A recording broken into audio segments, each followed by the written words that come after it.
नमस्कार, स्वागत आहे तुमचं माझ्या नवीन एका व्लॉगमध्ये।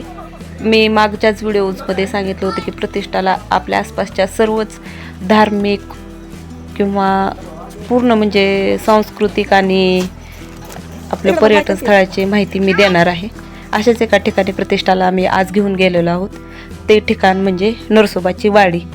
तिथं पंचगंगा नदी आणि कृष्णा नदी या दोघींचा संगम आहे। त्या दोघीचा संगम होऊन ती पुढं कृष्णा या नावानेच ओळखली जाते, कारण कृष्णाची पंचगंगा ही उपनदी आहे। प्रतिष्ठाला आम्हाला ती दाखवायची आहे आणि सगळ्यात महत्त्वाचं म्हणजे मला सुद्धा दोन नद्यांचा संगम पाहायचा होता, पण इतक्या दोन म्हणजे कृष्णा नदी खूप मोठी आहे, इतक्या मोठ्या नदीचा संगम पाहायला मिळेल याची मात्र मी अपेक्षा केली नव्हती। तुम्ही पण माझा व्लॉग पूर्ण बघा। पंचगंगा नदी आणि कृष्णा नदीचा संगम। श्री दत्तात्रय यांचं मंदिर आहे। मंदिर हे नदीच्या खूप काठावरती आहे, कारण मंदिराच्या गाभाऱ्याच्या खूप दूरवरती आम्हाला वाहनं सोडायची तिथं म्हणजे सूचना इंडिकेट केली होती की इथं आपल्या पायातील वाहनं सोडायची आहेत म्हणून। आणि त्याच्या पायथ्याशीच कृष्णा नदी आहे आणि थोडंसं पुढं गेल्यानंतर पंचगंगा नदीचा संगम आपल्याला पाहायला भेटतो। परंतु मंदिर जे आहे ते कृष्णा नदीच्या काठी आहे आणि संगम थोडासा पुढं आहे, म्हणजे ह्या मंदिरात एकरूप असेल पुढं, परंतु थोडासा गॅप आहे मध्ये, आपल्याला चालत जावं लागतं। आता प्रतिष्ठाचे पप्पा आणि प्रतिष्ठा चाललेली आहे कृष्णा नदी पाहायला, आणि मी सुद्धा आता आयुष्यात एवढी मोठी नदी बघणार आहे। मांजरा नदी पाहिलेली आहे, परंतु कृष्णा नदी पाहण्याचा योग पहिल्यांदाच आलेला आहे आणि इतकी मोठी नदी सुद्धा पाहण्याचा योग पहिल्यांदाच आहे।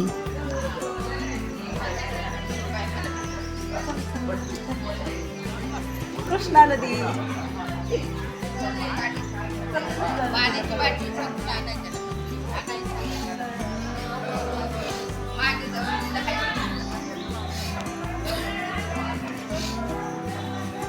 खरंच हे मंदिर इतकं विचार करून बांधलेलं आहे की खरंच इंजिनियर्सची कमाल आहे, कारण त्यांनी अशी रचना केलेली आहे की पहिल्यांदा देवस्थानी जायचं आहे किंवा श्रद्धास्थान आहे, प्रत्येकजण आपलं आपलं श्रद्धास्थान मानत असतो, तर त्या श्रद्धास्थानी जाण्यासाठी अगोदर आपले पाय धुण्यात येईल अशी व्यवस्था झालेली आहे, ती पण कृष्णा नदीच्या पाण्याने, आणि त्यानंतरच आपल्याला मंदिरात जाऊन दर्शन घेता येईल याची काळजी घेतलेली आहे इंजिनियर्सनी।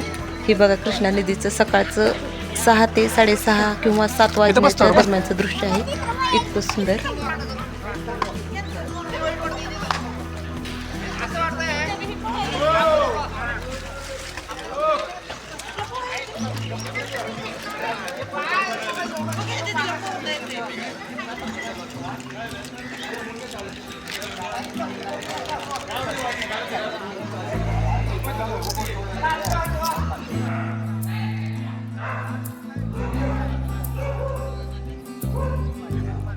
पुढे जाऊ नको, पाणी आहे।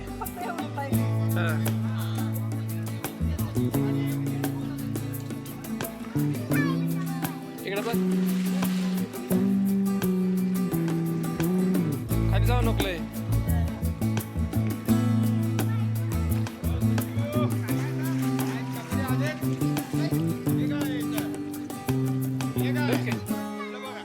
खाली कल जाईल पुढे।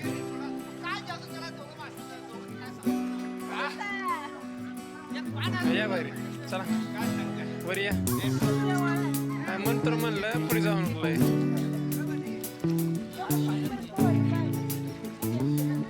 मासे उड्या मारायला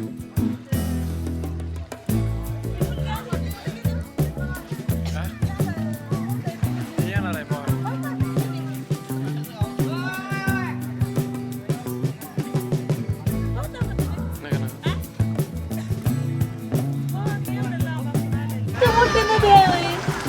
कोणची नदी आहे?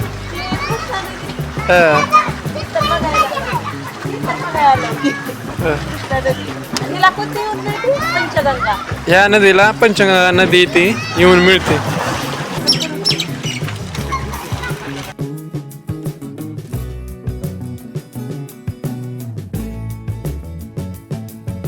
या मंदिरातली आणखी एक म्हणजे नावाजण्यासारखी गोष्ट म्हणजे सर्वात पहिलं मंदिर असं आहे की जिथं मी पाण्याची इतकी स्वच्छ आणि सुंदर व्यवस्था केलेली आहे। खरंच बाहेरून पाणी आणण्याची आवश्यकता नाही, इतकं छान पाणी आहे इथं, पिण्याचे योग्य पाणी आहे। प्रतिष्ठाने मी आणि यांनी तिघांना पण आम्हाला नवल वाटलं की इतकं छान पिण्याचं पाणी मोफत आणि देवस्थानी आहे म्हणून. आता आम्हाला पाहायचं होतं मंदिर. सकाळचे 7 वाजले असतील त्यावेळेस आम्ही म्हणजे पूर्ण आमची नदी बघून झाली होती. नदीचा संगम पाहायचा राहिला होता, परंतु कृष्णा नदी किती मोठी आहे ती पाहिली होती. हा मंदिरचा मुख्य गाभाऱ्याचा आसपासचा परिसर आहे. यानंतर आम्ही मंदिराच्या गाभाऱ्याकडे गेलो. इतकी म्हणजे शांतता, म्हणजे छान होतं मंदिर एकंदर. आता ज्याची त्याची भक्ती असते, मंदिर शांत होतं एकदम. आता प्रतिष्ठाचे पप्पा आणि मी चाललो मंदिराच्या गाभाऱ्याकडे. तिथं खूप कमी गर्दी होती. बघा, प्रतिष्ठाची मस्ती सुरू झाली. प्रतिष्ठा पण एकदम फ्रेश झाली होती. सकाळी 5:30 वाजताच आम्ही आंघोळ केली होती मंदिरात जाण्यासाठी. बघा, आता प्रतिष्ठा आणि मी चाललो मंदिराकडे. राशी भविष्यावर किंवा पेपरमध्ये येणाऱ्या दैनिक राशी भविष्यावर माझा थोडा पण विश्वास नाही, परंतु या दिवशी जर मी सकाळी वाचलं असतं राशी भविष्य, तर माझ्या राशीमध्ये लिहिलेलं असतं की अचानक प्रवास योग असेल. कारण थोडीही म्हणजे आम्ही पूर्वतयारी केली नव्हती निघण्याची आणि अचानक आम्ही निघालेलो होतो. अक्षरशः गाडीमध्ये मी प्रतिष्ठाला तिचं गन पावडर केलेलं आहे आणि मी सुद्धा माझे केस ते पुन्हा गाडीमध्ये बसल्याच व्यवस्थित विंचरले आहेत. आणि आम्हाला पूर्ण पोचायला तिथं रात्रीचे 8-8:30 वाजले होते. मग आता त्या टायमिंगला कुठं दर्शन घ्यायचं किंवा मंदिर बघायचं, कारण पाणी हे रात्री काळं दिसतं, त्यामुळं नदी दिसणार नव्हती. त्यामुळे मग आम्ही तिथे एक रूम केली आणि रात्रभर आराम केल्यानंतर पहाटे आम्ही दर्शनासाठी आलो. प्रतिष्ठा आणि माझं दर्शन झाल्यानंतर प्रतिष्ठाच्या पप्पांनी दर्शन घेतलं. त्यावेळेचा प्रतिष्ठाच्या पप्पाकडून मी मोबाईल घेतला आणि शूट केलं. दर्शन काय अवघ्या 2च मिनिटात झालं, कारण मगाशीच मी म्हणलं होतं की गर्दी नव्हती. हे सभागृह आहे, ज्याला म्हणजे बसून आपलं ध्यानधारणा करायची असते त्यांच्यासाठीची जागा आहे. मी सुद्धा थोड्या वेळ बसले होते. प्रतिष्ठा बघा, आता तिला बोर होईल. प्रतिष्ठाला लगेच बोर व्हायला सुरुवात होत असतं. प्रतिष्ठाला काहीच नाही, 1-2 सेकंदात तर लगेच तिला एखादं वातावरण खेळण्याची तिला संधी पाहिजे होती इथं. परंतु प्रतिष्ठाला आता कसं खेळू द्यावं, थोडंच खेळू दिलं पण इतकं पण नाही.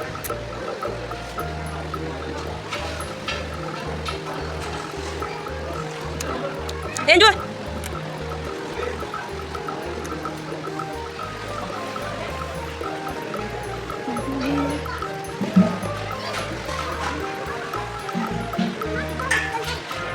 दोन गोष्टीची तुलना करणं म्हणजे आपलं अल्पज्ञान दाखवणं, असं म्हणजे माझं तर मत आहे.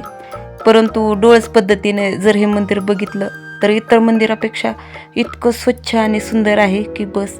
जिथं आपण खूपच म्हणजे मी देवाला मानतो म्हणणारे जे सामान आणतात आणि मंदिर घाण करून त्या मंदिराची शोभा खूपच वाढवतात, अशा वस्तू इथं नव्हत्या. आता त्या वस्तूचे नावंसुद्धा घेऊन उपयोग नाही, कारण पुन्हा एखाद्याला वाटायचं की आमचा अपमान झालेला आहे किंवा आमच्या देवांचा अपमान केलेला आहे. परंतु मंदिरात इतकी स्वच्छता होती. आणखी एक या मंदिराची नावाजण्याची गोष्ट आहे, म्हणजे बघा, हे श्वान आहेत ते किती शांततेत बसलेले आहेत. त्या श्वानांना कुणीही कसलाच त्रास दिलेला नाही. पूर्ण ते मुक्त, एकदम मुक्त खेळत होते आणि जे भक्त आहेत ते त्यांनी कसलाच त्रास दिलेला नाही. असं वाटत होतं की हे ह्या श्वानांसाठीच खुलं मंदिर आहे आणि आपण थोड्या वेळासाठी तिथं जाऊन बसलोत की काय. खरंच या बाबतीत मात्र मी या मंदिराला मानलं.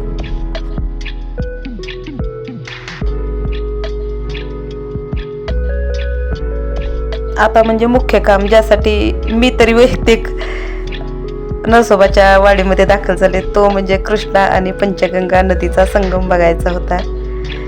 त्या संगमाकडे जाण्यासाठी म्हणजे खूप काही आपल्याला जास्त ह्याची आवश्यकता नव्हती, बोटीची किंवा कशाची, कारण संलग्न मंदिर होतं ते.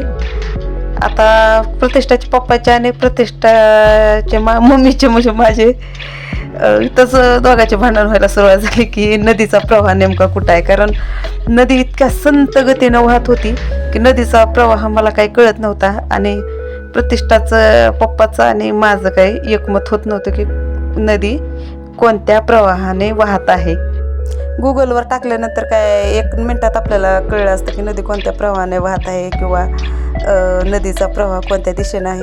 परंतु प्रत्येक गोष्ट जर गुगलवर टाकायला काम केलं तर मेंदूला गंज चढायची वेळ येईल आणि हळूहळू ती व्हायला सुरू झालेली आहे. पण ते माणसाच्या नकळत व्हायला सुरू झालेलं आहे की मेंदूवर गंज चढायला आहे आणि प्रत्येक बाबतीत गुगलवर सर्च करून पूर्वी कसं असायचं, माणूस एखादा जर शब्द सापडला नाही तर डिक्शनरीमध्ये शोधायचा आणि डिक्शनरीमध्ये तो शब्द त्याचा अर्थ शोधताना 1-2 तरी शब्द नजरेस पडायचे आणि ते शब्द त्याला माहिती व्हायचे आणि ज्ञानात भर पडायची. परंतु नाही, आता जर आपल्याला एखादा शब्द सापडत नसेल तर आपण डायरेक्ट गुगलवर सर्च करतो, ट्रान्सलेट इन मराठी किंवा जी आपली मातृभाषा आहे ती, आणि नकळत मेंदूवर गंज चढवण्याचा प्रयत्न करतो. त्यातलीच मी पण एक आहे आणि ती एक शोकांतिका आहे, मान्यही आहे, पण फक्त स्वीकारायची नाही. माझं तिथं कडला काढायचं एकदा.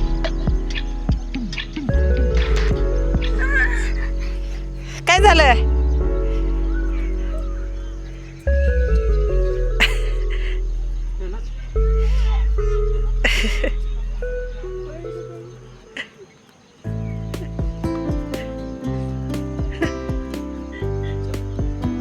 आता मात्र आम्ही प्रत्यक्ष संगमावर उभा आहोत. ह्या दोन्ही पायऱ्याच्या साईडनं एकीकडे आहे कृष्णा नदी आणि एकीकडे आहे पंचगंगा नदी. हा माणूस जिथे मासेमारी करत आहे ती आहे कृष्णा नदी आणि त्याच्या अपोजिट साईडला आहे पंचगंगा नदी. आता चित्रात पाहिल्याप्रमाणे किंवा व्हिडिओमध्ये पाहिल्याप्रमाणे मला म्हणता यायचं नाही, कारण डाव्या आणि उजव्या, कारण मी लिफ्टी असल्यानं मला त्याचा खूप प्रॉब्लेम होतो आणि कन्फ्यूज होतं की कोणत्या साईडला डावं म्हणायचं आणि उजवं म्हणायचं. प्रतिष्ठा आणि प्रतिष्ठाचे पप्पा संगमाच्या चक्क एकदम चिकटून असलेल्या मंदिरात जाऊन फोटो काढणार आहेत. या मंदिराची स्वच्छता केलेली नाही बघा, आणि इथं सुद्धा मंदिरच आहे आणि इथं सुद्धा देव आहे, परंतु माणूस म्हणतो की देव सगळीकडे आहे, देवाला भिलं पाहिजे. आणि बघा तिकडं मंदिराची स्वच्छता आहे, इथं पण देव आहे, मंदिर आहे, मी वरी जाऊन बघितलेलं आहे, पण ह्या देवाला भिण्याचं कारण नाही वाटतं. कारण नदीची स्वच्छता केलेली आहे, सगळी स्वच्छता आहे, पण या मंदिराची स्वच्छता नाही. बघा माणूस स्वतःच्या नियमानुसार देवाला भितो आणि स्वतःच्याच नियमानुसार देवाला भीत नाही.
पूर्ण मंदिराचा परिसर आणि नदी संगम पाहिल्यानंतर ज्यावेळेस आम्ही परत आलो त्यावेळेस कृष्णा नदीवर ऊन पडायला सुरू झालं होतं आणि सोनेरी सूर्यकिरण म्हणजे छान दिसत होती. प्रतिष्ठाच्या पप्पांना म्हणलं की डबल आपल्याला जाण्याचा योग येईल न येईल, एकदा हे म्हणजे सूर्यकिरणांनी पडलेलं जे पाणी आहे एकदम छान दिसत होतं ते बघायचं आहे. म्हणजे एकदा मला परत पाण्यामध्ये जायचं आहे थोडंसं, म्हणून आम्ही डबल त्या पाण्याच्या ठिकाणी आलेलो आहोत जिथं की सकाळी पाय धुवून मंदिराकडे गेलो होतो त्या ठिकाणी आलेलो आहोत. प्रतिष्ठाचा काय आता मूड गेला एकच ठिकाणी 2-2 वेळेस. मला मात्र खूप छान वाटत होतं. सगळे भाविक बघतायत की पूर्ण त्यांनी म्हणजे हातपाय धुवून वगैरे मंदिराकडे जाणार आहेत.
पूर्ण मंदिर पाहिलं होतं, मंदिराचा परिसर पाहिला होता, नदी पाहिली होती, नदीचा संगम पाहिला होता आणि प्रतिष्ठाचे पप्पा आणि मी निघालो घराकडे, म्हणजेच घरी येणाऱ्या रस्त्याकडे. बघा, प्रतिष्ठाला आता चप्पल घालायची घाई झाली, कारण प्रतिष्ठाला आता थोडी थोडी भूक पण लागली होती, मला पण भूक लागली होती.